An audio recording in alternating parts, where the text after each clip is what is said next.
말씀드리지만 마스크 착용 가능한 부탁을 드립니다. 그리고 이제 아까도 대표님께서 말씀해 주셨지만은 이제 그동안 여러 질문이 있었던 내용들에 대해서 주로 답변을 해주시고, 그다음에 이제 대표님과 교류 갖는 시간들, 그리고 또 국세인이나 이런 부분들 이제 계속 이어지게 되니까요.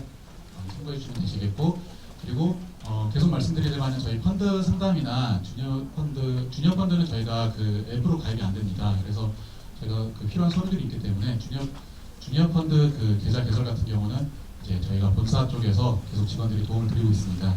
그 부분도 좀 참고 부탁드립니다. 그럼 저희 이제 대표님 모시도록 하겠습니다. 박수 부탁드립니다.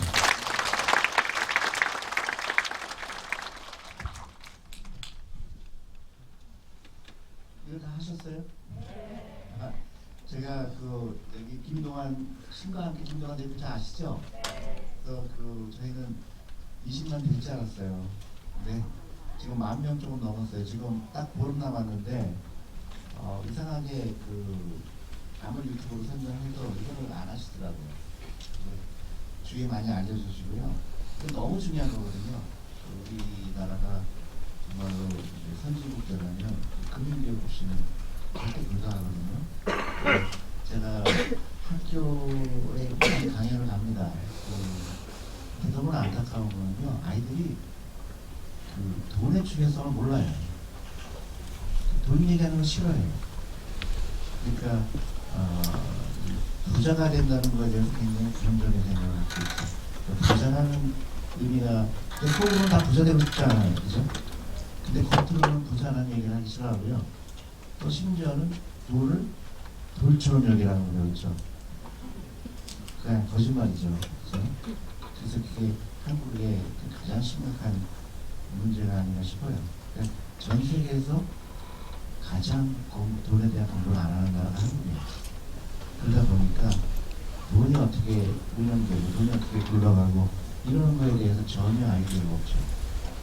그래서 이게 절대적으로 중요한 겁니다. 돈을 가르쳐야 된다. 어렸을 때부터 그리고 주식을 가르쳐야 되고 금융을 가르쳐야 되는 거죠. 네. 그래서 제가 이 유튜브에서 많이 나온 질문들 몇 개 하고요. 그리고 끝나고 나서 여러분들이 또 어떤 것도 좋습니다. 전혀 질문은 바보 같은 질문은 없어요. 이거 너무 쉬운 거 아니에요? 자사운용사 뭐 하는 데죠? 근데 의외로 이런 거 물어보는 분이 많아요. 또 예를 들어서 자사운용사가 망하면 어떡하죠? 돈 어떻게 되는 거죠? 그런 질문도 해서 이게 중요하구나 생각했습니다. 금융회사는 몇 가지 있죠. 은행이 있죠. 그 다음에 보험사가 있죠. 그리고 자산운용사가 있는 겁니다. 그래서 증권회사. 증권회사는 뭐 하는 데죠? 주식을 사고 파는 데죠.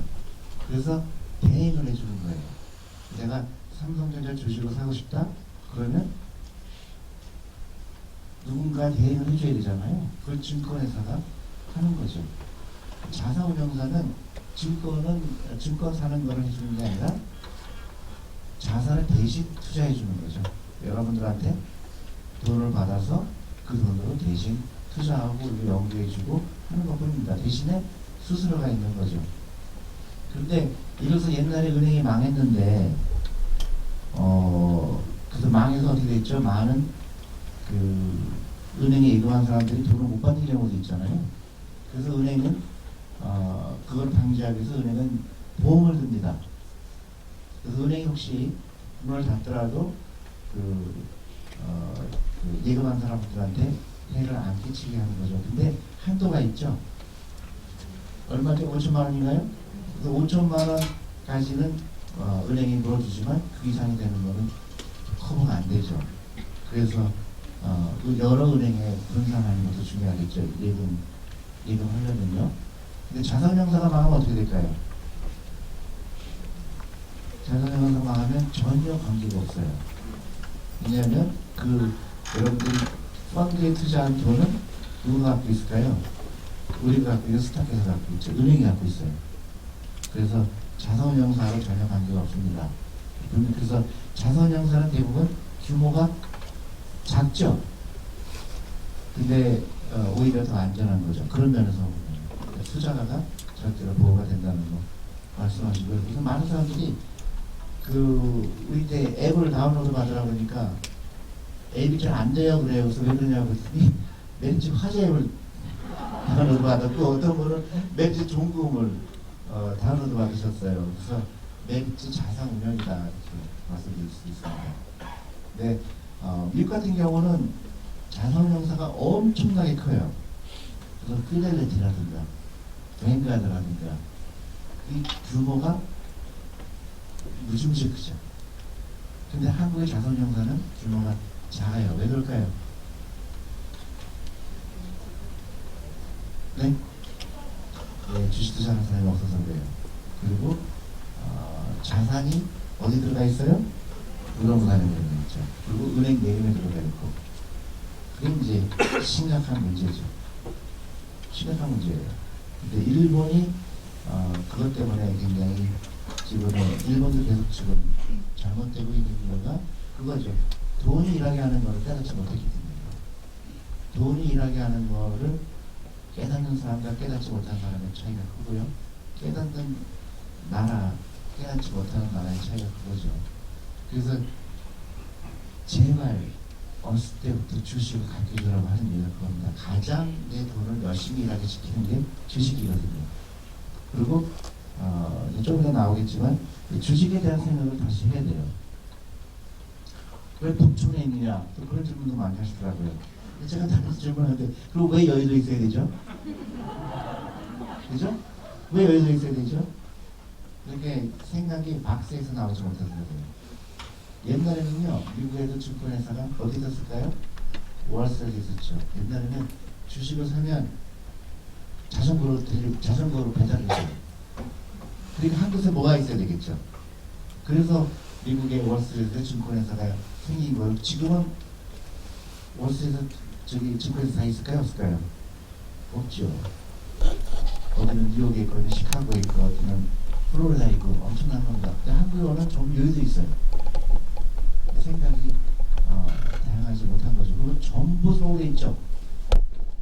그것도 신기하죠. 그래서 제가 강원도로 가려고 원래 했는데 우리 직원이 한 명도 동의가 안 해서 언젠간 갈 겁니다. 그래서 대답이 됐죠? 왜 여의도에 있지 않은 이유가요? 재미나죠. 주식을 언제 팔아요?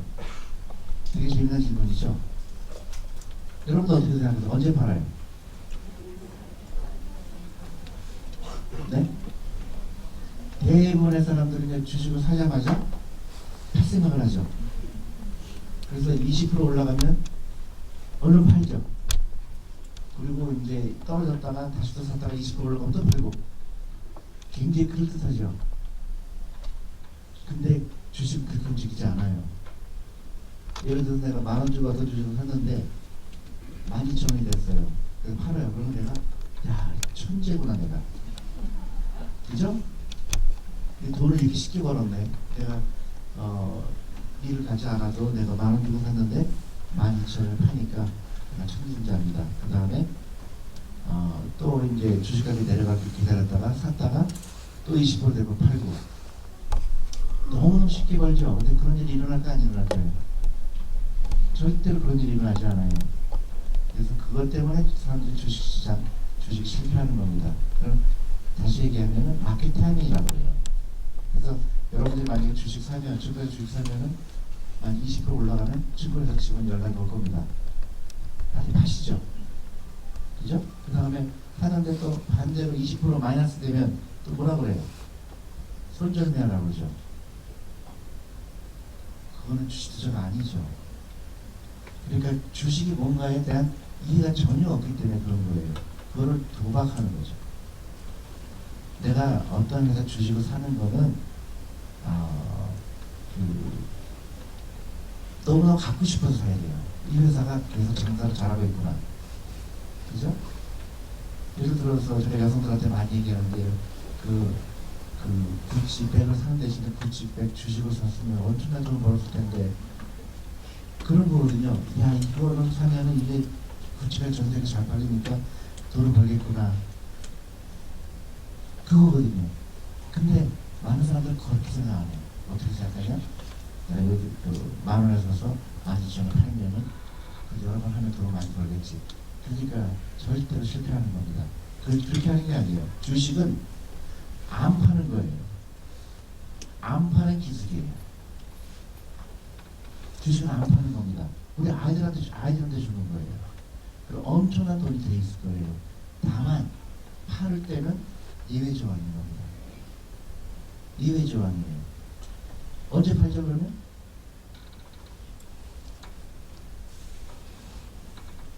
돈이 필요할 때. 그죠? 내가 은퇴했어서 이제 내가 돈이 더 이상 벌 수 없으니까 파는 거죠. 또 어떨 때죠?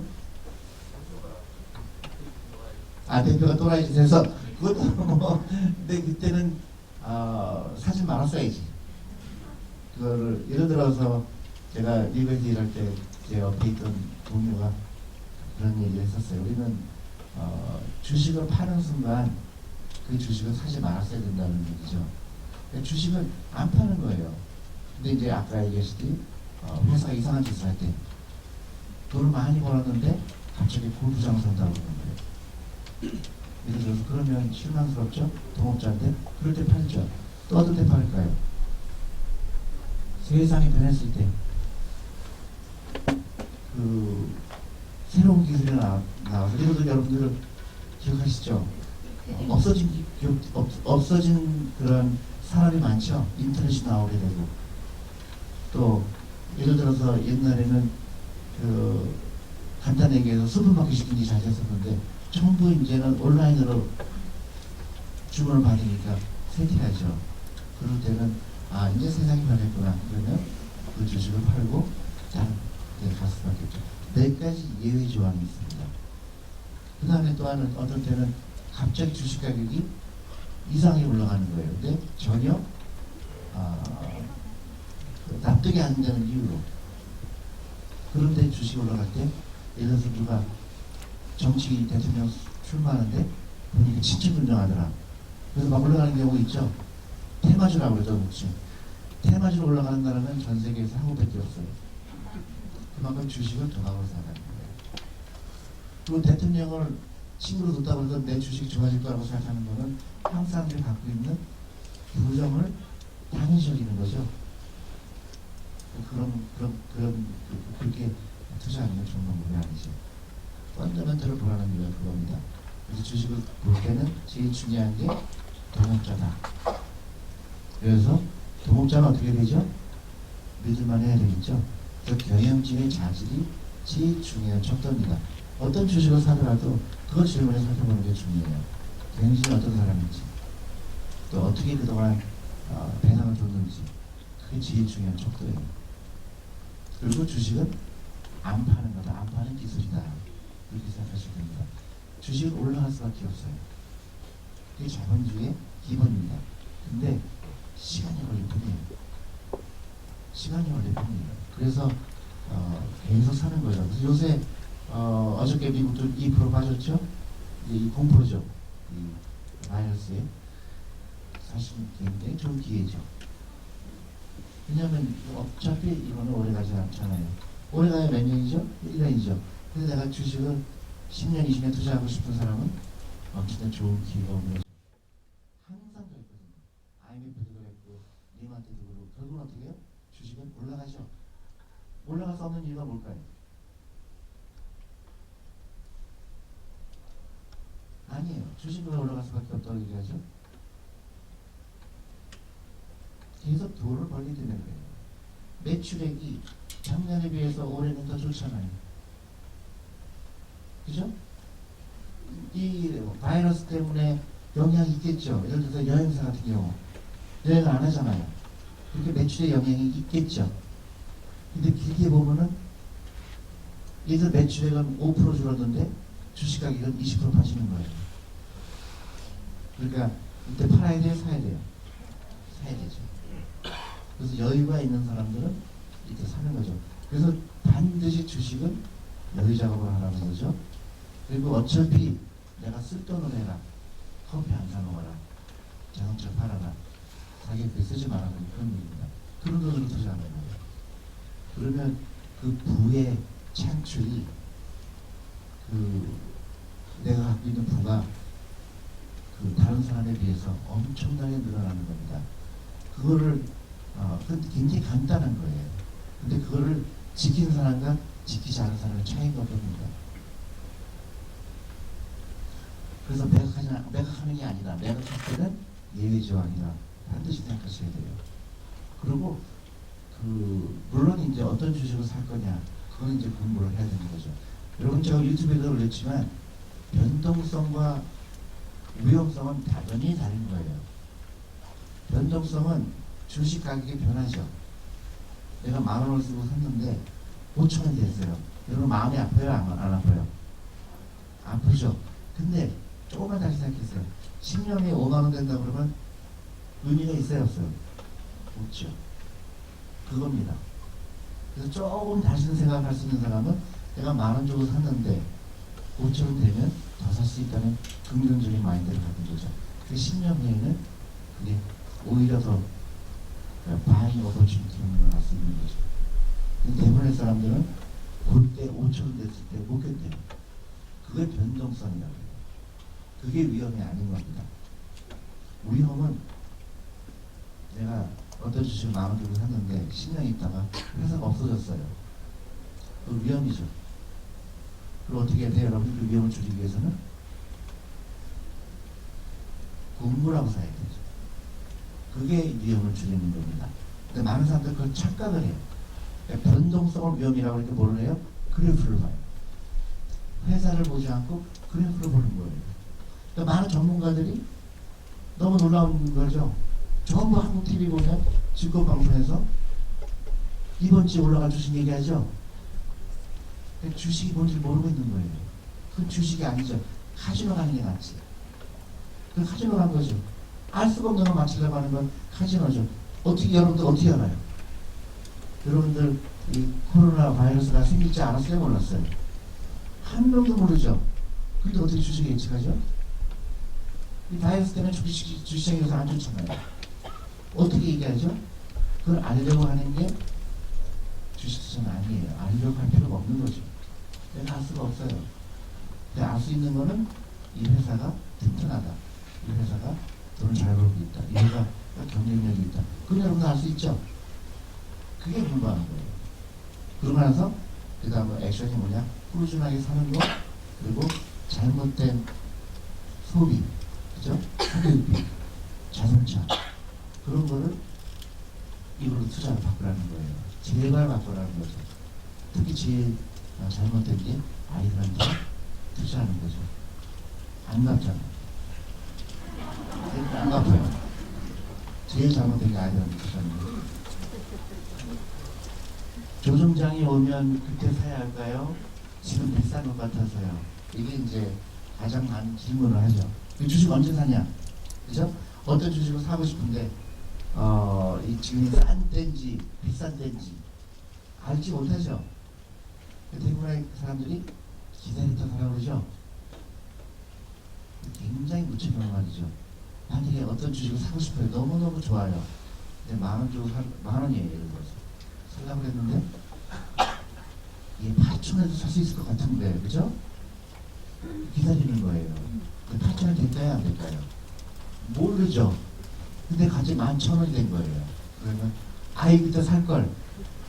또 12,000원 되는 거예요. 아유 진짜 11,000원 살걸. 근데 13,000원 되니까 도저히 못 잡고 샀어요. 근데 다시 또 10,000원으로 내려가요. 그래서 어떻게 해요? 주식 안 해. 어떤 놈이 주식하자고 그랬어요. 그게 주식자가 아니죠. 내가 사고 싶으면 당장 사는 거예요.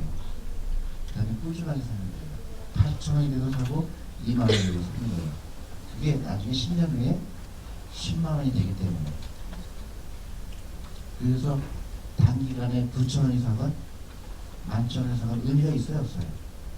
없죠. 근데 저는 꾸준하게 샀기 때문에 어떤 때는 8,000원에도 샀고 어떤 때는 9,000원 샀고 어떤 때는 11,000원 샀고 그 나중에 지나고 나니까 10만원 되니까 아무런 의미가 없는 겁니다. 그게 여윳돈을 하는 이유가 그거예요.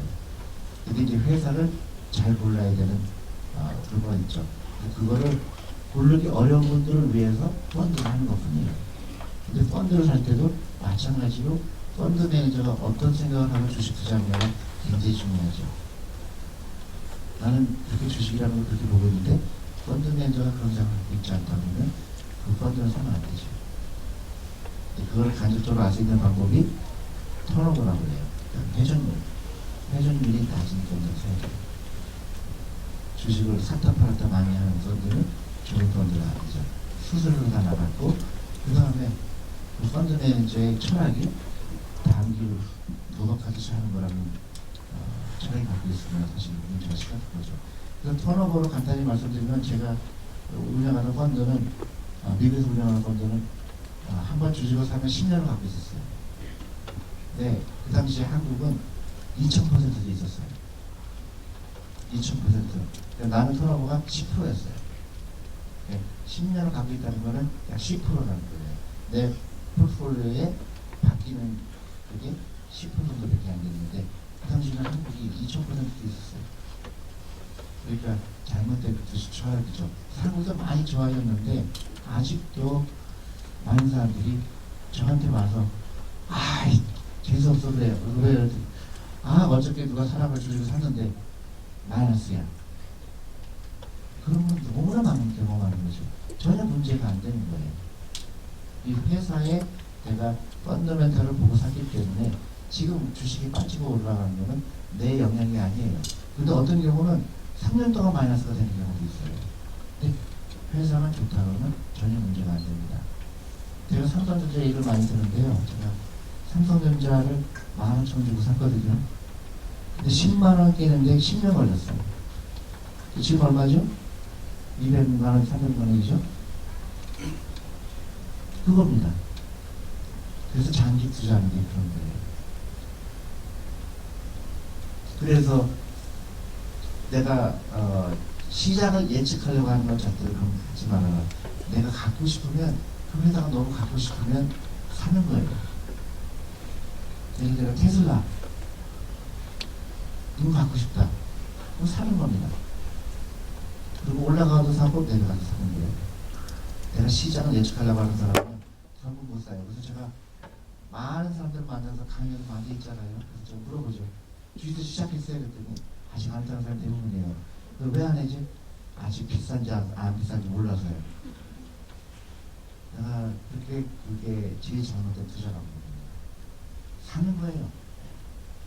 밥 먹듯이. 그러면 나중에 그 돈이 언제 이렇게 내가 부자가 될지 그때가 옵니다. 반드시 오게 돼 있어요. 주식시장. 그리고 특히 한국 주식시장은 쌀까요 비쌀까요?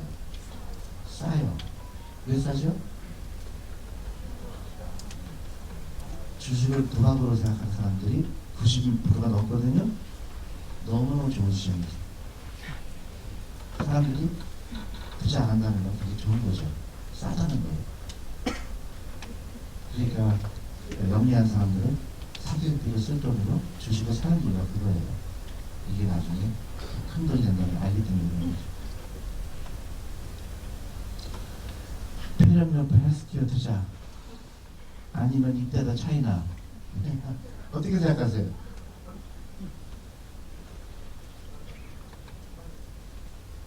나 같으면 만약에 헬스케어가 올라갔고 중국은 많이 빠졌죠? 그 다음에 한국 여행지도 많이 빠졌죠? 그러면 어느 더 어체티브 할까? 어느 게 더 호감이 가세요? 차이나. 그 헬스케어가 아니지? 맞아요. 사람들은 조금 더 길게 보면 제일 많이 빠진 거 여행은 어차피 다시 할 거 아니에요? 그러니까 그렇게 예를 들어서 그것들 주식 이게 폭락을 했다 그러면 너무너무 좋은 타이밍이죠. 대부분의 사람들이 절대 뭘 사요? 단기적으로 생각하는 사람은 헬스케어를 사죠. 이게 독감 때문에 사람들이 더 약을 더 할 거다. 막연하게 제약회사가 더 좋을 거다. 그럴 때는 사실은 반대로 생각할 수 있는 능력이 필요하죠. 저희 같은 경우는 여행지를 더 사겠죠.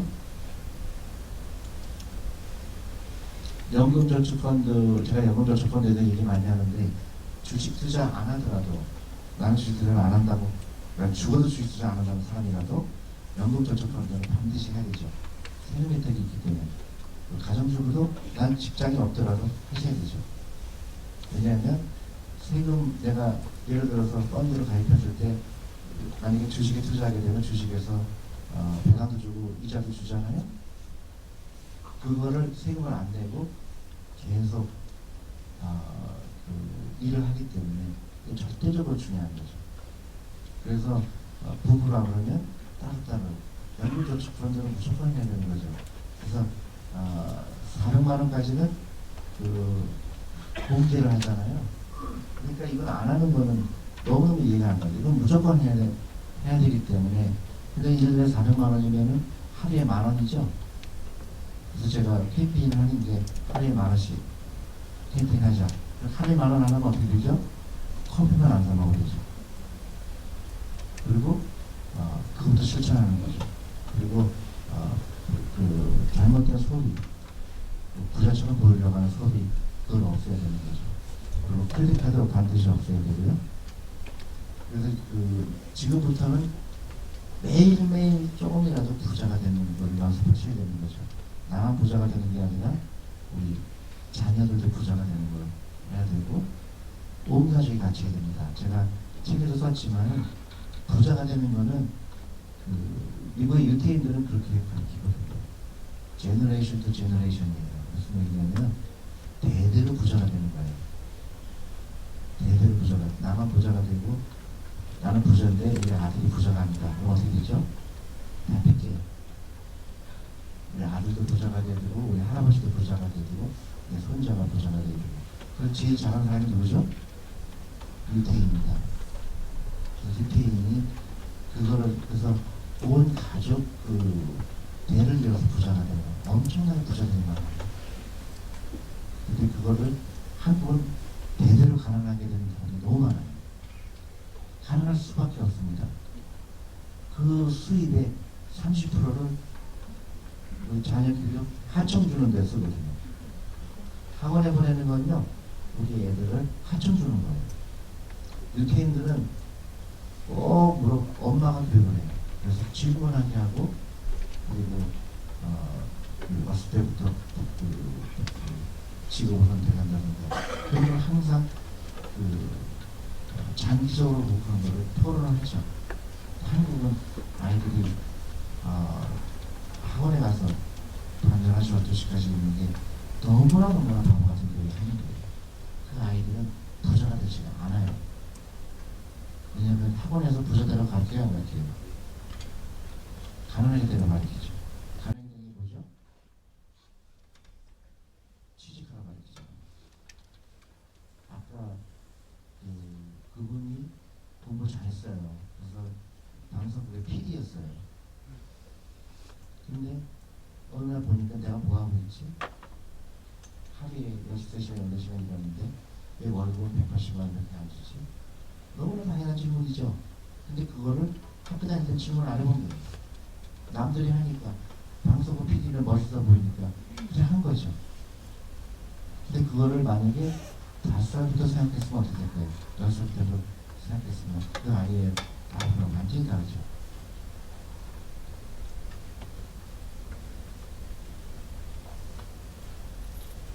이게 여러분 이해하셨어요? 연금펀드랑 셀러리먼 펀드랑 어떻게 다르죠? 연금펀드는 펀드가 아니에요. 계좌예요, 계좌. 연금펀드 계좌를 통해서 셀러리먼 펀드를 사라는 건데, 그런 질문이 너무 많았어요. 연금펀드를 살까요? 셀러리먼 펀드로 살까요? 그거는 그래서 연금저축펀드 계좌를 통해서 셀러리먼 펀드를 사는 거예요. 완전히 다른 거죠. 이해하셨어요? 아닌 것 같은데.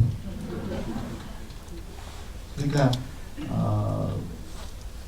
어떻게 설명을 해야 될까? 그러니까 계좌가 있어야 사잖아요.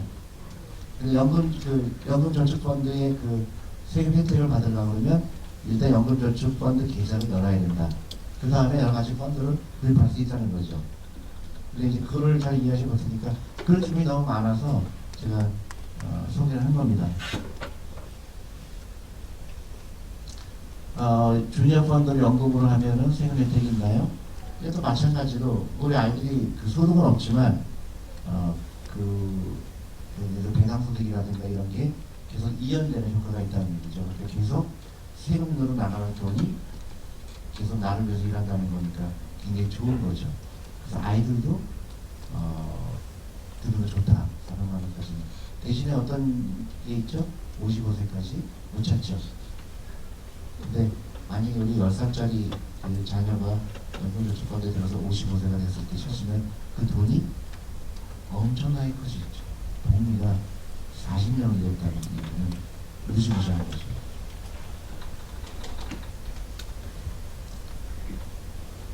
주식과 펀드의 양도소득세가 걱정이 됩니다. 주니어가 예를 들어서 2천만 원인가요? 10년에? 그 미성년자의 경우는, 그 다음에 성년의 경우는 5천만 원까지 상속이 가능하죠. 세금 안 되고. 근데 상속세를 걱정할 필요가 없는 게, 예를 들어서 우리 아이한테 내가 1,000만 원을 예를 들어서 2천만 원까지인데 3천만 원 줬다고 생각해요. 그러면 1,000만 원에 대해서는 양도세를 내야 되겠죠. 근데 그게 그거 당시는 양도세지만 그 1,000만 원이 1억이 되면 나중에 1억이 되면 양도세가 훨씬 더 많이 되겠죠. 그래서 걱정할 필요가 없다. 그거는 애들한테 그게 좀 유리하다 이렇게 말씀드릴 수가 있습니다. 노후준비, 제가 볼 때 한국 사람들이 노후준비 안 되는 그 여러 가지 이유 중에서 하나가 보험을 너무 많이 들고 있어요. 평균적으로 보험을 6개, 7개 들고 있답니다. 한국 사람들이. 근데 정말로 저 보험이 필요한가? 제가 봤을 때는 그 보험 때문에 노후준비 안 되는 경우가 많아요. 그래서 잘 생각하셔야 돼요.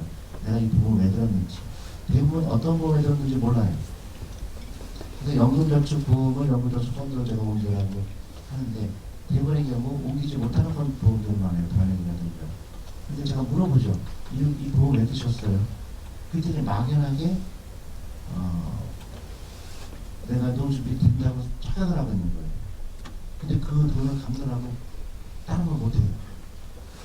근데 결국은 그 일하는 돈이 아닌 경우가 되게 많죠. 그래서 보험 너무나 많은 보험을 들고 있다. 그래서 그거를 정확하게 봐서 정리하고 정리해야 된다고 생각을 하는 거죠. 예를 들면은 저는 그렇게 생각합니다. 우리 대학교 우리 자녀를 위해서 학자금 보험을 든다. 그러면 우리 애가 10살인데 그러면 10년 동안 하겠다. 그러면 우리 아이의 학자금 마련을 위해서 어느 게 제일 좋을까요?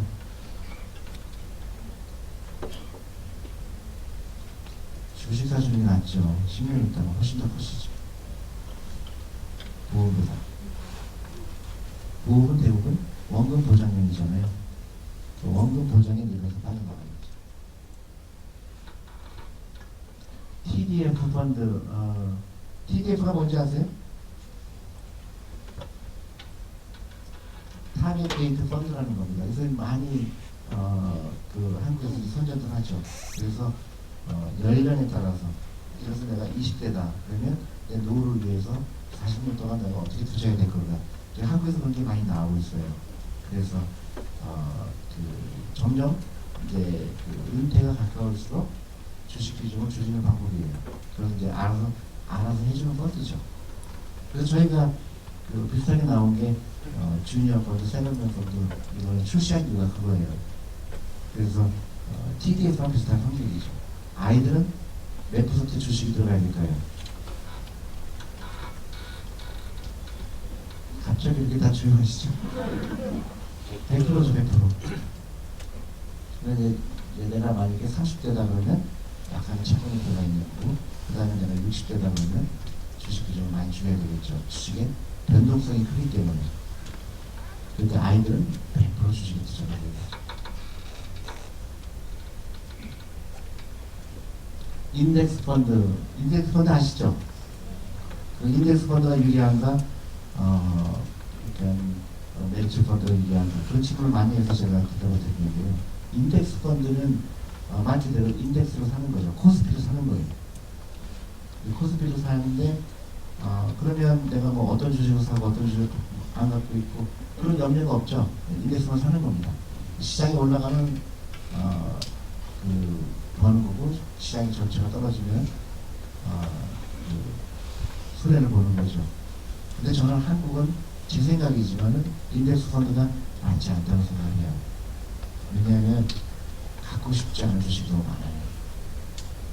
근데 인덱스는 무조건 갖고 있는 거기 때문에 저는 그거에 대해서 동의 안 합니다. 그래서 삼성전자를 샀으면 훨씬 더 많이 벌었을 텐데, 예를 들어서 어떤 게임 회사를 샀으면 훨씬 더 벌었을 텐데, 인덱스를 다 사버리면 갖고 싶지 않은 주식, 갖고 싶은 주식만 갖고 있는 거가 액티브 스타일이라고 해요. 패시브, 인덱스는 패시브 스타일이라는 겁니다. 그러니까 내가 신경 안 쓰는 거예요. 어떤 주식을 사고 어떤 주식을 팔고 그런 거 신경 안 쓰고 그냥 코스피만 사면 되는 게 인덱스의 예입니다. 저는 그건 특히 이머징 마켓에서는 그게 맞지 않다고 봐요. 왜냐면 그건 이제 좀 더 깊이 들어가면은 시장이 얼마큼 효율성이냐 그거거든요. 그러면 정말로 한국에 있는 주식들이 정말 충분히 다 연구가 되고 있고 그 정보 그 인포메이션이 쉐어를 하고 있다고 했다면 패스로가 나서도 있지만 한국은 대부분 그렇지 않거든요. 근데 가치는 별로 없는데 주식 가격이 올라간 경우가 굉장히 많아요. 그런 걸 따진다면 저는 인덱스보다는 액티브 스타일이 낫다고 생각합니다. 펀드의 수수료 계산법을 알기다라고 또 어떤 분이 오셨는데요. 펀드를 여러분 사시면 수수료가 뭐가 있을까요? 여러분들 펀드를 사러 가면 은행에 가시죠. 근데 은행에 가면은 어떤 수수료가 있을까요? 판매 수수료가 있죠. 그리고 선취 수수료가 있죠. 1%를 대부분 띱니다. 선취 수수료. 그러니까 그게 그 다음에 이제 우리 운영사가 뛰어가는 것도 있죠. 운영수수료가 있죠. 수수료가 3개나 되죠? 근데 그 펀드를 파는 입장에서는 선취 수수료라는 게 굉장히 고기 이익하고 반할 수가 있죠.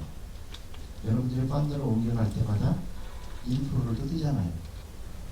그러니까 은행의 입장에서 여러분들이 펀드를 옮겨가는 걸 좋아할까요? 싫어할까요? 좋아하죠.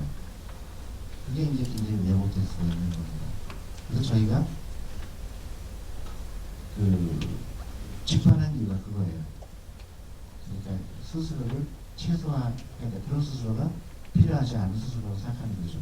또 한 가지는 미국 같은 경우는 펀드가 전부 저희 같이 집행을 하죠. 프리데리티도 그렇고 뱅가도 그렇고 대부분 그렇게 합니다. 한국은 중간을 거치죠. 그리고 지점이 중요하니까 지점이 저희는 없죠. 그래서 저희가 인터넷으로 앱을 통해서 하는 이유가 그거죠. 그래서 수수료 체계를 여러분들이 알아야 어느 게 유리한 건지 알 수가 있죠. 신혼부부인데 둘이 합쳐서 빚을 내서 집을 살까? 여러분들 어떻게 생각하세요? 한국은 결혼하면 무조건 집을 사야 된다고 생각하죠. 그래서 집을 산 다음에 그 다음에 재산 상속을 하거나 하는데 굉장히 잘못된 생각이라고 생각해요. 왜냐하면 집을 사게 되면 내 전 재산이 빚을 내서 집을 샀을 경우에 전 재산이 집에 들어가 있죠. 근데 집에 들어간 돈이 일하는 돈일까요? 일하지 않는 돈일까요? 일하지 않죠. 나한테 그냥 안정감만 줄 뿐이죠. 근데 이제 20년 그 집에 살다 보니까 내 집 가격이 3배가 됐어요. 역시 집이야 이렇게 생각하죠. 그 기간을 생각하지 않은 거예요. 20년 동안 주식에 투자했으면 훨씬 더 큰 부가 됩니다. 잘못된 금융지식이에요. 왜냐하면 집은 타타파타 안 하죠. 다행히 20년 갖고 있는 겁니다. 그래서 부자처럼 보이는 거예요. 돈을 많이 번 것처럼 보이는 겁니다. 절대 그렇지 않아요. 그리고 또 한 가지, 일본이 그것 때문에 굉장히 낭패를 본 나라죠. 부동산에만 투자가 돼 있고, 그 다음에 지금도 마찬가지죠. 부동산하고 은행 내부가 들어가 있으니까 지금 일본의 노후 준비는 굉장히 비참하게 안 돼 있죠. 그 이유입니다. 돈이 일하지 않는 걸 깨닫지 못하는 거죠. 젊은 사람들은 집을 살 필요가 없어요. 살 필요가 없습니다. 그 돈을 일하게 하는 게 좋아요. 그리고 또 한 가지 이유가 있죠. 집을 사지 말아야 되는 이유. 인구가 줄어들죠. 그리고 일본 경우를 보면 왜 한국 인구이 일본을 따라가고 있습니까? 일본의 경우를 보면 지금 빈집이 엄청나게 생기고 있거든요. 빈집 들어가서 사면 돼요. 그런 시대가 올 거예요. 그래서 내 돈이 가장 현명하게 일하는 방법은 집에 연연할 필요가 없다는 거예요. 새 들어 사는 것도 괜찮고 그냥 전세로 들어가는 거죠. 아니면 요새 전세하고 세하고 같이 충분히 집을 갖고 있을 필요가 없는데 한국하고 일본이 유난하게 부동산에 대한 집착이 있는 거예요. 그 집착을 없애야 돼요. 그리고 내 부동산 비중이 내 재산의 20-30% 넘으면 안 돼요. 대부분의 재산이 주식이 한 60%, 70%가 필요하고요. 나머지 재산이 부동산에 들어가 있는 겁니다. 처음에 신혼부부가 집을 빚내서 산다는 얘기는 100%의 재산이 부동산에 있다는 거거든요. 평생 그러면서 그 부동산 빚을 갚기 때문에 다른 투자를 못하거든요. 근데 만약에 부동산이 일본은 부동산 가격이 30년 내내 떨어졌거든요. 인구의 변화 때문에 그런 겁니다. 한국도 그렇게 된다 그러면 신혼부부 입장에서는 심각하죠. 근데 부동산의 전쟁적 단점은 뭐죠? 목돈이 필요하다는 거고요. 빚을 내야 된다는 거고, 그 다음에 평생 딴 데 투자할 수 없게 만든 그런 거죠. 근데 주식이나 펀드는 어떻게 되죠? 매일매일 할 수 있다는 거죠. 그래서 부동산에 대한 집착은 버릴 필요가 있다고 생각합니다.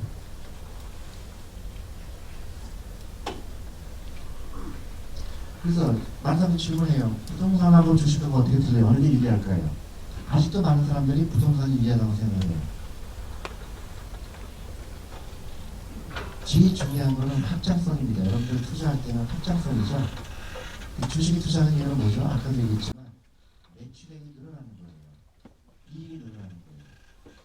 회사는, 기업은, 그죠? 계속 이익을 창출하려고 하잖아요.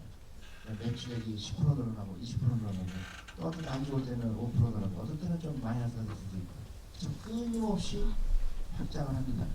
공장도 하나 있던 건 두 개가 되죠. 그 다음에 자산도 늘어나죠. 현금도 늘어나죠. 기업은 끊임없이 그런 노력을 하죠.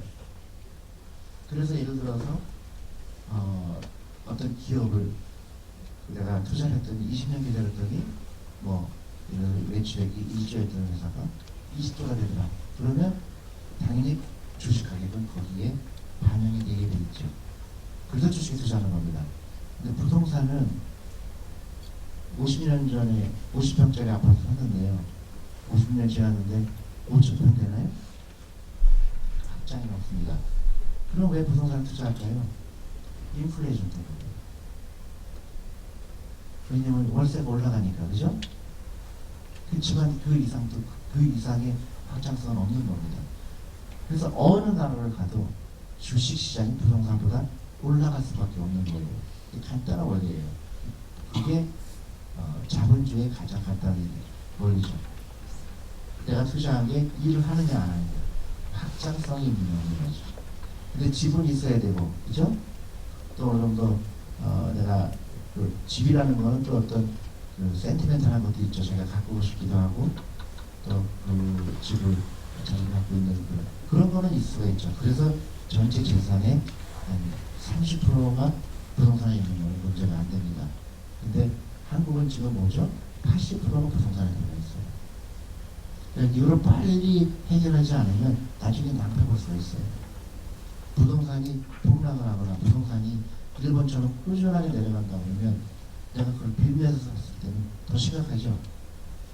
그래서 자기가 재산 관리할 때는 부동산 비중이 30%, 나머지는 확장성이 높은 데 투자가 되는 겁니다.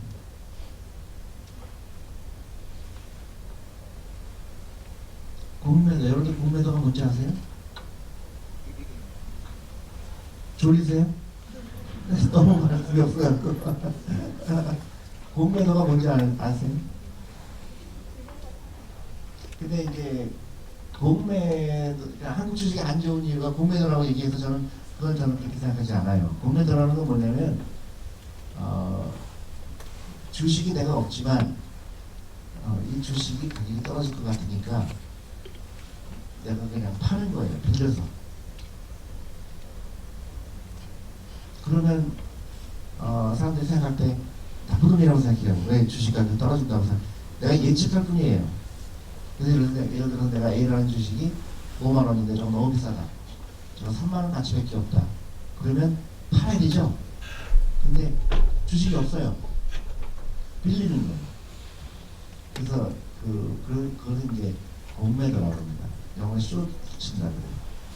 근데 그러면 시장에 나쁠까요? 시장에 영향이 없어요. 오히려 좋은 면이 있죠. 뭐가 좋을까요? 거래량이 늘어나요. 그럼 그 주식을 사고 싶은 사람, 팔고 싶은 사람들이 그 거래하고 싶은 사람이 많으니까 거래량이 늘어나니까 그 좋은 면이에요.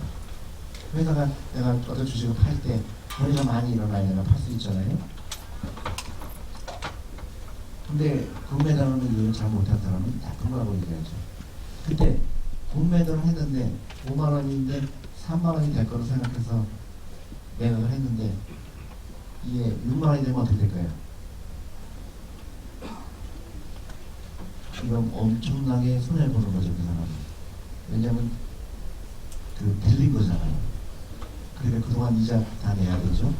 또 몰랐기 때문에 잘못 판단했기 때문에 거기에 대한 손해는 엄청난 겁니다.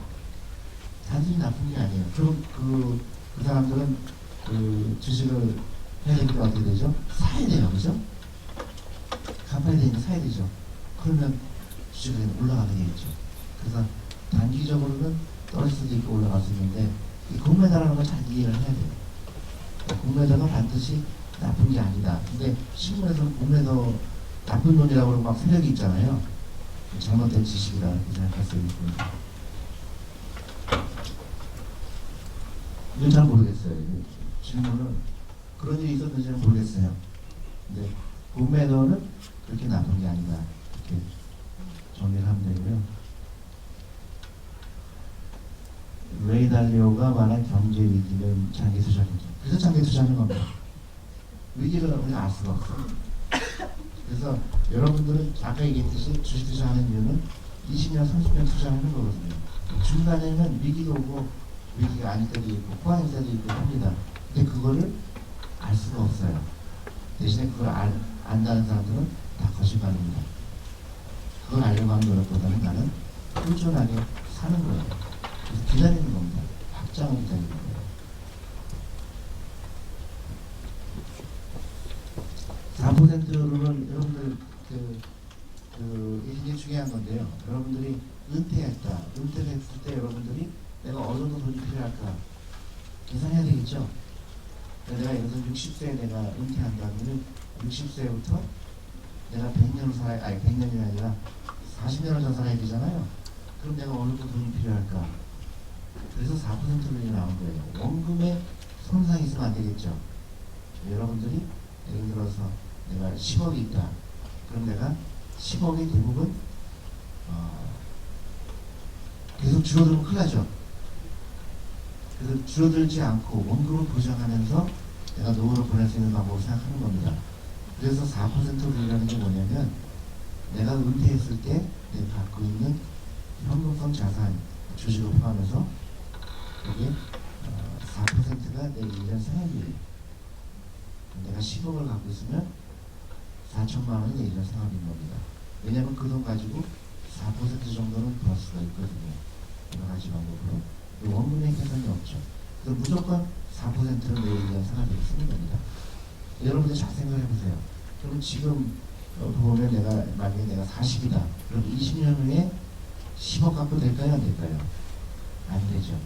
그럼 내가 20억을 모아야 되겠구나.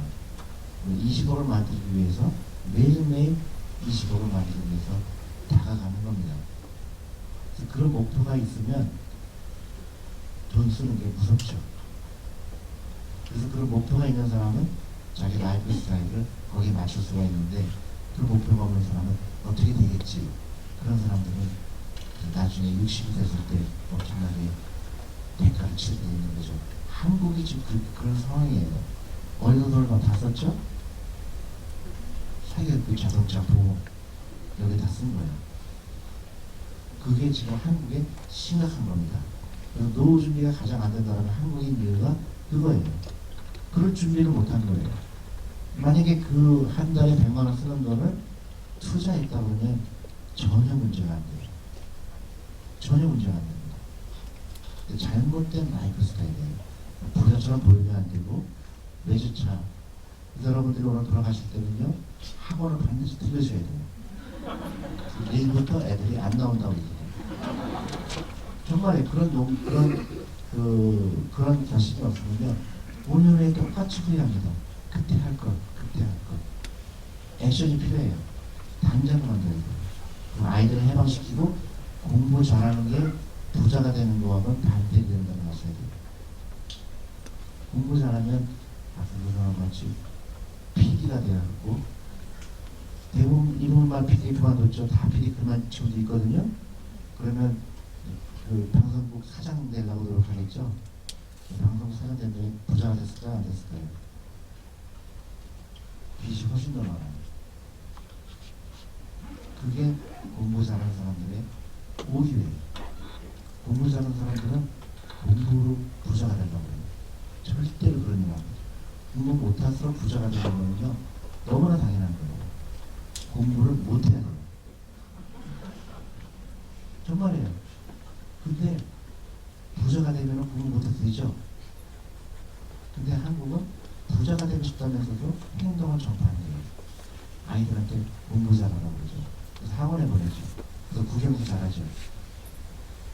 근데 그 아이가 돈 버는 재주가 있어요, 없어요? 없죠. 왜냐면 계속 한 게 뭐냐면 수학 똑같은 문제를 계속 푼 것밖에 없어요. 부자가 되는데 미적분이 필요해요? 더할셈 뺄셈만 하면 돼요. 곱하기도 가끔 필요하죠. 고생이만 하면 되죠. 근데 왜 그런 교육을 할까요? 잘못된 금융지식이에요. 그리고 아이들을 해방시켜야 됩니다. 한국은 심각해요. 아이들의 경쟁력이 너무 없어요. 한국 아이들의 경쟁력이 죄송하지만 최근에 저희 TV 프로그램을 봤는데 그 TV에서 나온 거 좋은 프로그램이더라고요. 구글에서 사람분들 인터뷰하는 거 보셨어요 혹시? 최근에 그런 프로그램이 너무 안 좋은데 제가 얘기 드릴게요. 구글에서 한국 사람을 뽑으려고 인터뷰를 했대요. 전화로. 그래서 질문을 그걸 했대요. 비행기에 탁구공이 몇 개 들어갈까? 그 질문이래요. 그러니까 구글에서는 이 사람이 어떤 생각을 하고 있는지가 궁금하잖아요. 이 한국어 이 학생은 계산하기 시작하는 거예요. 그때부터. 그죠? 그래서 그냥 그 사람 질문에 너는 어떻게 생각하냐 그랬더니 계산을 안 하는 거예요. 계산하느라고. 그런 사람을 안 뽑아요. 근데 저 같으면 그런 질문을 받으면 여러분들은 다시 재질문해야 되잖아요. 비행기가 보잉도 있고 1인승도 있고 뭐 그러면 물어봐야 되잖아. 얼마나 큰 비행기니까 그죠? 그런 질문 할 줄 모르는 거예요. 한국 아이들은. 왜냐면 질문하는 걸 배워보지 않았어요. 학원에서 구형수만 공부한 거예요. 너무 끔찍하죠? 근데 그것만 끔찍한 게 아니라 뭐죠? 돈을 다 써버린 거예요. 100만 원, 200만 원씩 돈을 써버린 거예요. 그러니까 애도 돈이 없고 나도 돈이 없고 아빠도 돈이 없으니까 어떻게 해요? 진짜 잘못된 투자를 한 거죠. 그래서 금융문맹을 질병이라고 얘기하는 거예요. 한국은 전염된 거예요. 제가 다 고개를 끄덕끄덕 하다가 학업이 끊어서요 그러면 거기서부터 막혀요. 아 거기까지는 안 돼요. 그게 제일 안타까운 거죠. 우리 아이는 부자가 됐었는데 왜 저렇게 일어날까. 근데 제가 강연을 많이 가는데 아직은 이제 대치동을 못 갔어요. 공격을 당할 것 같아서 언젠가 갈 겁니다. 근데 실제로 학업이 끊었다는 사람들이 많이 나타나기 시작했어요. 그걸로 투자를 해야 돼요. 그래서 4%는 꼭 기억을 하세요. 그래서 내가 올해 지금 내가 재산이 1,000만 원도 좋아요. 2,000만 원도 좋고 아니면 마이너스일 수도 있어요. 근데 반드시 내 재산을 계속 늘려나가는 연습을 하는 겁니다. 이 책에 나와 있어요. 제가 이 책을 썼어요. 구체적으로 지금 내가 재산이 얼마냐는 중요하지 않다. 근데 이제 스텝 바이 스텝으로 액션을 옮겨야 됩니다. 그래서 내 재산이 해마다 늘어나는 걸 기억하셔야 돼요. 금융사기가 판을 치는 이 나라 너무 네거티브하죠. 너무 미국도 사기가 엄청나게 많아요. 미국에서 사기 많을 거예요. 금융사기. 근데 사기가 안 나가면 어떻게 되죠? 여러분들이 금융문명에서 벗어나면 되죠. 그 예를 들어서 지금 뭐 많이 뭐 라인 자산운용이니 뭐 이런 그 DLF니 그런 거 많이 이슈가 되잖아요. 그럼 왜 그런 거 샀죠?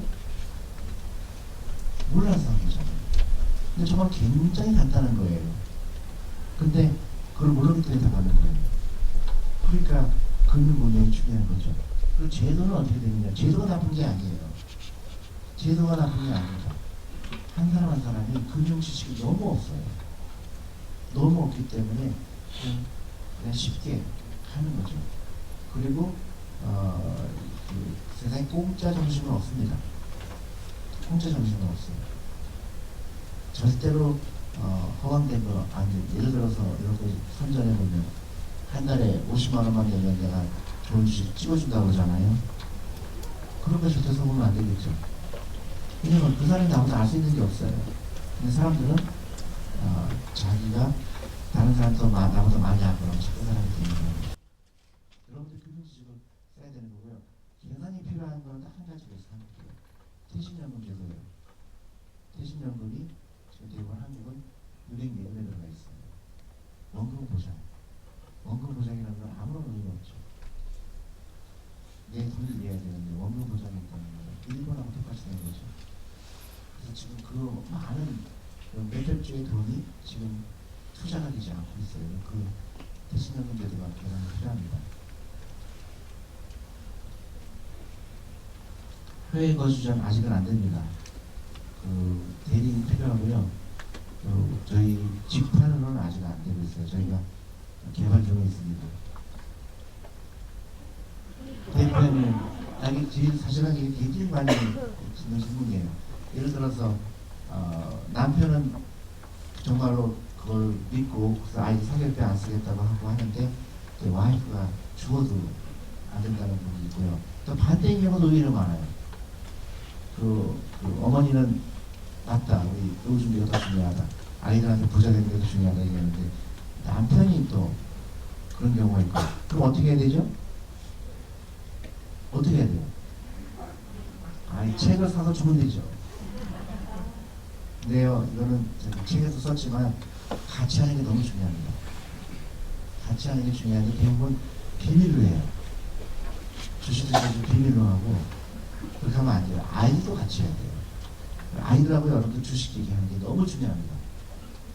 야 요새 저기 이런 코로나 바이러스 때문에 그 주식이 예를 들어서 하나투어가 몇 % 빠져서 10% 빠져 20% 빠져. 야 근데 이거는 어차피 해결될 수밖에 없는 건데 이제 가장 쌀 때가 됐는데 바잉 오퍼튜니티인데 이런 거 사면 어떨까? 아이들하고 그런 얘기 해야죠. 왜 안 해요? 해야 됩니다. 그리고 엄마랑 아빠랑 저녁을 같이 먹는 게 중요해요. 유태인들은 꼭 그거 합니다. 한국은 엄마는 그러니까 아이는 학원에 가 있고 아빠는 회식하고 있고 엄마는 또 과외 선생님 구하러 다니고 있고 이게 지금 심각한 거예요. 그 고리를 끊어야 돼요. 정말을 끊어야 됩니다. 그리고 아이하고 그 주식 얘기가 너무 재밌어요. 그리고 단순히 주식 얘기하는 게 주식을 끝나는 게 아니에요. 그냥 천하가 심어줍니다. 그래서 테슬라 주식을 산다는 얘기는요. 테슬라의 그 창업자가 어떤 생각을 했는지 엄청난 꿈을 심어줄 수가 있어요. 그래서 뭐 아마존도 마찬가지고 구글도 마찬가지고 다 혁신적인 사람들이잖아요. 그리고 그거를 보면서 우리 아이들이 그런 걸 보고 자라는 애들과 학원에서 비용소 공부하는 애의 차이는요. 비교할 수가 없어요. 우리는 정말로 그런 아이들이 필요한 거예요. 디베이트하고 나는 이 주식이 좋다고 생각한다. 나는 이 주식이 싫다고 생각한다. 좋아하는 이유는 뭐고 싫어하는 이유는 뭐고. 그리고 그렇게 잘해야 우리 대한민국은 엄청난 나라가 되죠. 여러분 골드만삭스에서 한국에 대해서 리포트를 수년전에 쓴 거 아세요? 골드만삭스가 뭐라고 예측을 했냐면요. 한국이 통일을 된다 그러면 경제력이 몇 위가 될까고 얘기했는지 아세요? 2위예요, 2위. 저는 그걸 믿어요. 왜 믿냐면 한 유태인을 가까이 봤거든요. 유태인이 세계 인구의 몇 %일까요? 1%도 안 돼요. 0.몇%예요. 근데 유태인이 갖고 있는 재산이 얼마인지 아세요? 유태인이 노벨상이 24명이 나왔어요. 근데 유태인이 왜 그럴까요? 왜 이렇게 부자가 됐죠? 근데 저는 결정적으로 중요한 거는 한국 사람이 유태인보다 더 똑똑해요. 아주 훨씬 더 나아요. 한국 사람보다 똑똑한 사람들이 없어요. 그냥 한국인이 얘기하는 게 아닙니다. 근데 이제 북한하고 통하게 되면 그런 노동력, 그 다음에 똑똑한 사람이 2배로 되는 거죠. 근데 안타깝게도 한국이 딱 한 가지 유태인하고 부족한 게 뭐죠? 금융이죠. 돈을 안 가르쳐요. 투자를 안 가르칩니다. 유태인은 몇 살 때부터 투자하죠? 13살부터 투자해요. 13살에 성인식을 해요. 한국은 몇 살부터 투자하죠? 60세. 그 차이예요. 그 차이입니다. 투자할 돈을 어디다 써요? 자동차 사기를 써요. 그게 너무너무 안타깝죠. 그래서 이게 제가 한국에 좋은 제도가 있는 게 그 연금저축펀드 제도가 너무 좋은 제도예요. 야, 이거부터 시작하자. 제가 하만백이라는 걸 만들어요. 하만백 뭔지 아세요? 하루에 10,000원 100일. 그래서 저는 하만미라고 바꿨어요. 하루에 10,000원으로 미러클 기적이 온다. 그래서 하루에 10,000원은 무조건 해줘요. 그래서 커피 3번 정도 끊어야 되겠죠. 너무 커피를 마시고 싶다? 그럴 때 어떻게 해요? 친구를 데리는 겁니다. 친구가 내게 하는 겁니다. 친구가 안 들키게 해야 되겠죠. 그러니까 여러 명을 사귀어야 돼요. 지갑을 안 갖고 갔다 이렇게. 그리고 자동차도 제일 영리한 사람은 친구 자동차 빌려타는 거예요. 그래서 매일매일 내 재산이 늘어나는 걸 경험하셔야 됩니다. 그리고 지금부터는 부자처럼 보이면 안 되고요. 부자가 돼야 되죠. 그러니까 당장 그 젊은 여성분들 백을 사면 안 되죠. 그걸 또 굉장히 지키기 힘들어하시는 분들이 있는데 그거 하면 안 돼요. 그리고 반드시 그걸 기억하세요. 황금알을 낳는 거위를 기른다고 생각하세요. 그리고 워런 버핏이 얘기한 중요한 얘기가 있죠. 눈사람 만들 때 여러분 어떻게 해요? 조그만 눈을 일단 만들어야 되죠. 굴리는데 복리 효과 때문에 그 시간이 갈수록 엄청나게 커진다는 거죠. 그래서 제일 중요한 건 뭐예요? 눈사람을 만드는 겁니다. 그 어떤 분이 결혼하신 분들 제가 신혼여행 못 가게 했잖아요. 신혼여행 가면 안 돼요. 그게 내가 눈사람 만드는 거예요. 눈사람 만드는 겁니다. 신혼여행은요 20년 있다 가세요. 그 돈으로 둘러가게 하는 거예요. 그래서 내가 목표를 세야 됩니다. 내가 1억 대 만들 때까지는 2억 만들 때까지는 다른 데 목표가 있잖아요. 그때까지는 절대 여행 가면 안 돼요. 절대 여행 가면 안 됩니다. 그런 목표를 세워야 돼요. 근데 대부분의 사람들이 그 눈사람 만들 돈으로 써요. 여행을 가거나 아니면 그 옆에 영향을 받는 거죠. 그 다음에 그 제일 문제가 이제 인스타그램 때문에 인스타그램 때문에 내가 어디 갔다 왔다. 절대 그런 거 하는 거 아니에요. 지금부터는 가난하게 보여야 돼요. 가난하게 보여야 되고 지금부터는 무조건 부자가 돼야 돼요. 부자처럼 보이려고 가난해야 됩니다. 가난하게 보여야 부자가 돼요. 절대로. 그 다음에 부정적인 생각을 다 떨어져야 돼요. 한국 매스컴에서 뭐라 그러죠? 흑수저는 일어날 경우가 없다 그러죠? 흑수저는 기회가 없는 나라라고 그러죠? 저는 반대라고 생각해요. 흑수저가 된 거를 고마워해라. 저는 그렇게 믿습니다. 저도 흑수저였어요. 흑수저는 어떤 거에 유익하냐면요. 돈의 중요성을 알고요. 흑수저는 돈을 아낄 줄 알죠. 근데 금수저는 뭐예요? 쓰는 데만 익숙하죠. 그래서 금수저가 흑수저 되는 확률이 굉장히 높아요. 실제로 그래요. 근데 그런 부정적인 생각 갖고 있는 한국에 있는 젊은 사람들이 너무 많은 거예요. 제가 저는 100% 그걸 믿거든요. 이 복리의 마법 때문에 복리를 이해하는 사람들은 전부 부자가 돼요. 근데 복리를 이해하지 못하게 됩니다. 장기 투자를 이해하지 못하고 있고, 그 다음에 인베스트먼트를 이해하지 못하고 있고, 그 다음에 소비를 이해하지 못하고 있고, 그 다음에 제일 안타까운 사람들이 가난한데도 불구하고 백화점에서 쇼핑하는 사람들이 있어요. 너무도 민감한 거예요. 저는 이 와이셔츠도요, 우리 와이프가 공연하면 되게 싫어하는데, 우리 와이프 이따 온다고 그랬대. 다이소에서 사요, 다이소. 다이소에서 5,000원이에요. 근데 질이 너무 좋아요. 근데 그래서 와이셔츠를 백화점에서 하면 5만원, 10만원 하죠. 근데 내가 와이셔츠 5,000원 산다는 얘기는 무슨 의미가 있냐면요. 그 나머지는 뭘 살 수가 있을까요? 삼성전자 한 줄 살 수가 있어요. 엄청난 일인 거예요. 난 주식을 모르는 사람 입장인데 삼성전자를 그냥 사는 거예요. 그게 쌓여보세요. 무지무지한 거죠. 아까도 얘기했죠. 좋은 회사라는 거는 에너지는 고래가 제일 좋다.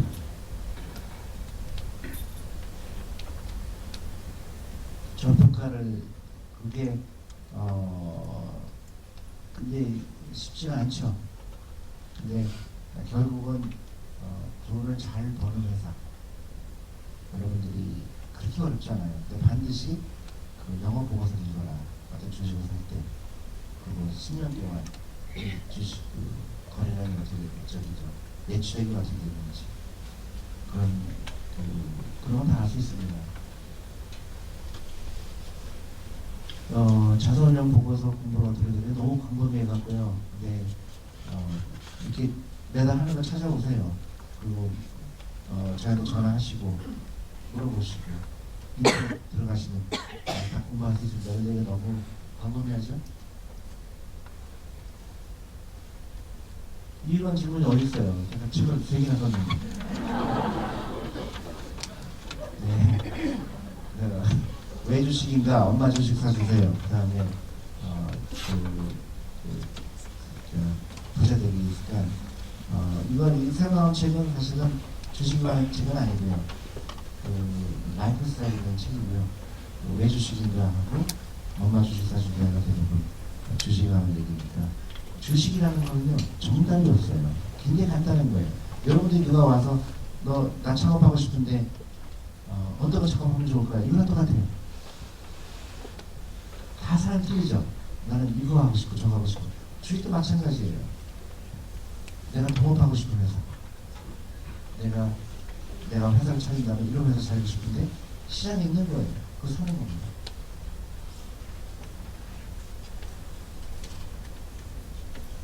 이게 마지막인데요? 네, 저 시간이 많이 흘렀는데요. 몇 시까지 여기 써야 되죠? 저희가 여기 공간을 1시까지 사용할 수가 있습니다. 네. 예, 그래서 해야 되니까 네네, 한 서너 분? 한 4분? 그러면 2분까지만 왜냐면 저희 국사님도 여기서 지금 마저 이어서 해야 되기 때문에 어떻게? 아까 이제 대표님 책에 이제 사인 주셔가지고 주셔졌던 분들 아니 그리고 이게 끝나시고 가서 여유가 계시면요 제가 또 이 회사 본사가 있잖아요 바로 옆에 그 커피도 있어요. 커피도 마시고 이왕 여기까지 오셨는데 더 나누고 싶으면 나눌 수도 있고요. 주니어 투자 클럽도 있고 하니까 반드시 여기서 그냥 직접 안 가셔도 됩니다. 커피도 마시고 그럴 수 있고요. 또 개별적으로 물어보셔도 좋고 그만 2분만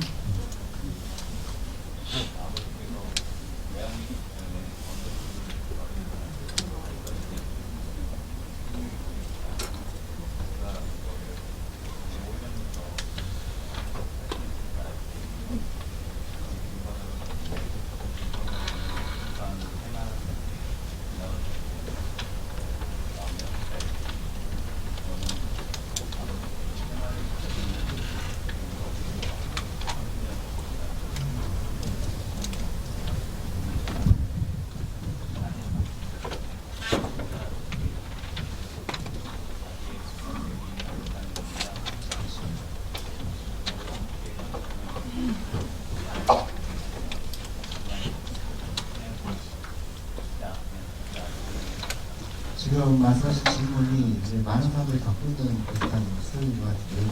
IMF 때 건설주로 갖고 있었는데 이제 그 오랫동안 투자를 했지만 수익이 안 좋겠죠. 근데 저는 코리아 펀드를 20년 운영했지만 건설주는 한 주도 안 샀어요. 왜냐하면 그 건설 회사에 경영진을 믿지 못하게 된 거예요. 대부분 현금으로 왔다 갔다 하죠. 그다음에 로비를 하죠. 그런 회사는 근데 이제 제가 아버님이 그렇게 하셨는데 두 가지 제가 볼 땐 그 이슈가 있어 보여요. 하나는 분산 안 하셨죠, 그죠? 그리고 펀드는 잘 안 본 거죠. 그러니까 테마주, 그러니까 지금 주도에서 가니까 북한하고 잘 되던 건설주가 올라갈 거가 지극히 잘못된 판단이죠. 회사를 본 게 아니고 스토리를 만든 거잖아요. 그건 투자가 아니죠. 그래서 저는 아버님한테 이런 얘기를 해드리고 싶어요. 네. 잘못된 거는 필생해야 된다. 당장 고쳐야 되겠죠. 그런 테마에 투자하는 거는 저는 말이 안 돼요. 그러니까 그 건설회사랑 내가 그 건설회사랑 내가 같이 동업했다 그러면 나는 억울해서 죽었을 것 같아요. 그죠? 그 돈 갖고 막 마음대로 쓸 거고. 그래서 그런 투자는 안 하는 게 좋아하는데 주식주가 대부분 그렇게 해서 막 잘못을 되죠. 회사를 안 보고 그건 테마라든가. 그러니까 테마주라는 것 자체가 굉장히 시간을 하는 게 잘못된 주식 투자 문화예요. 회사가 봐야 되지 왜 그런 전혀 중요하지 않은 이슈에 포커스하는 잘못하는 거죠. 네.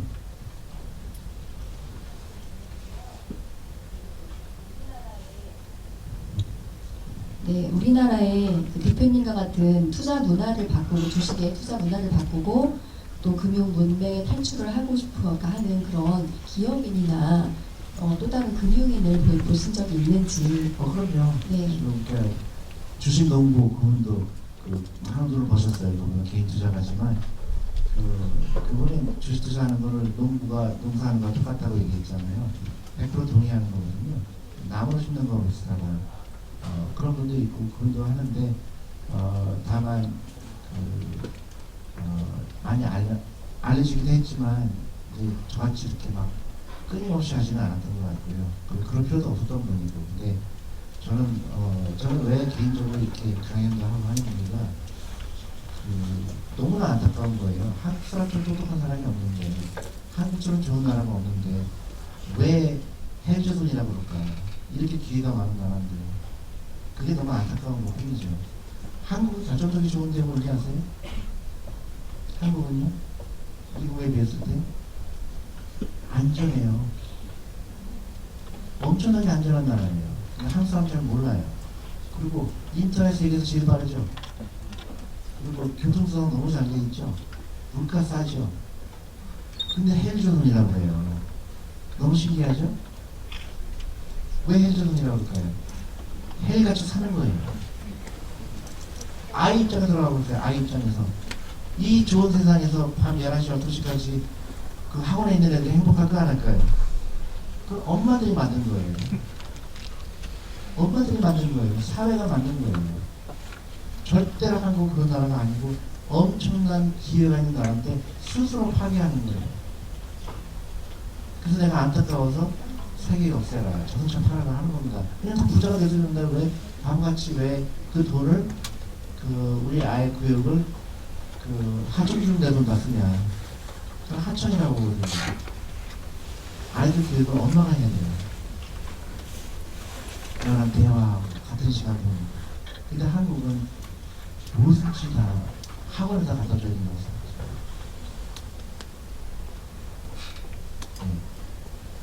마지막은 예, 그러면 그래요. 예, 저희 강연 시간은 여기로 마무리하는 나중에 걸로. 저기 또 커피를 마시면서 할 수도 있어요. 네. 그리고 대표님 앞에 간단히 계실 테니까 혹시 더 추가적인 말씀을 나누고 싶으신 분들은 잠깐 앞으로 나오셔가지고 개별적으로 대표님하고 말씀 나누시면 되실 것 같고요. 그리고 이제 북사이닝이랑 사진 찍거나 그런 것들도 지금 여기서 같이 진행하시면 될 것 같습니다. 그리고 저희 아까 말씀드린 대로 펀드나 연금 상담